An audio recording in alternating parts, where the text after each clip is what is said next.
You know that feeling when something so amazing happens that one single day just isn't enough to celebrate it? Well, that's exactly the idea behind this special time in the church's calendar. We're going to dive into what it really means to be a witness, and we'll start with the very first people who had to do it. So right now, we're actually in the middle of this really unique and honestly super joyous time of celebration. And it's not just about one day. Oh no, it's way bigger than that. We're in a period called the octave of Easter, and the idea is actually pretty simple, but it's so powerful. Think about it. The joy of the resurrection is so huge, so world-changing, that one day just can't hold it all. So the church gives us eight full days to really soak it in. Every single day this week is basically treated as another Easter Sunday. It's like one long, continuous party celebrating that the tomb is empty. How cool is that? And, this whole idea of an extended celebration, it really gets you thinking about those very first moments, right after the empty tomb was discovered. So let's jump into the Gospel of Mark and see how the very first witnesses dealt with this absolutely world-changing news. So the first person to actually see the risen Lord? It's Mary Magdalene. And she gets this incredible, earth-shattering message: He has risen. So what does she do? Does she hesitate? Nope. She runs. She literally runs to tell the other disciples. In that moment, she becomes the very first missionary, the apostle to the apostles, as they say.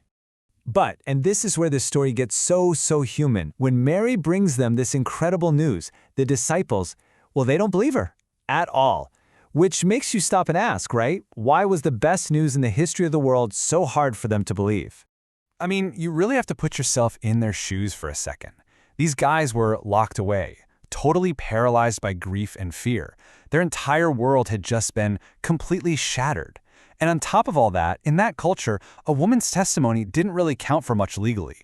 So here comes Mary with news that sounds, well, impossible. It just had to feel too good to be true. It's such a powerful and relatable moment, isn't it? Just pure human doubt staring the divine right in the face. But of course, Jesus doesn't just leave them there, stuck in their doubt. He shows up. He appears right to them, in the middle of all their grief and confusion. And yeah, he calls them out on their disbelief, but then he gives them one of the most important commands in the entire Bible. This is it. This is the Great Commission. And listen, it's not a gentle suggestion, right? It's a direct command. This is the bedrock mission for the entire church, and it was given to these very human, very flawed people. And that means, by extension, it's a command for every single one of us too. Okay, so that can feel kind of huge, right? Go into the whole world. I mean, let's be real, most of us aren't about to pack our bags and become missionaries in some far-off land. So what does that actually look like for us? How do we live this out in our normal, everyday lives?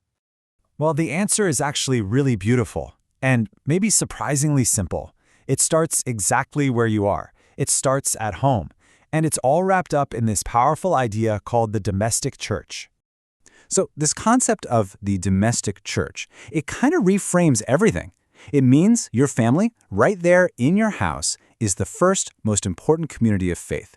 You don't need a fancy pulpit or a big stage. Your living room, your dinner table, that becomes your main mission field. Just think about that.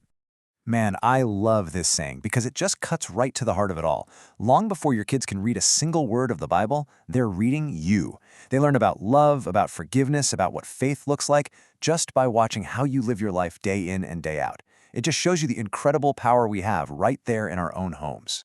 So what does this actually look like on, a Tuesday? It's not complicated, I promise. It's choosing to be merciful when someone messes up. It's taking just 2 minutes to say a prayer together before bed. It's all those small, consistent, daily acts of love and patience and kindness. That, right there, is proclaiming the gospel.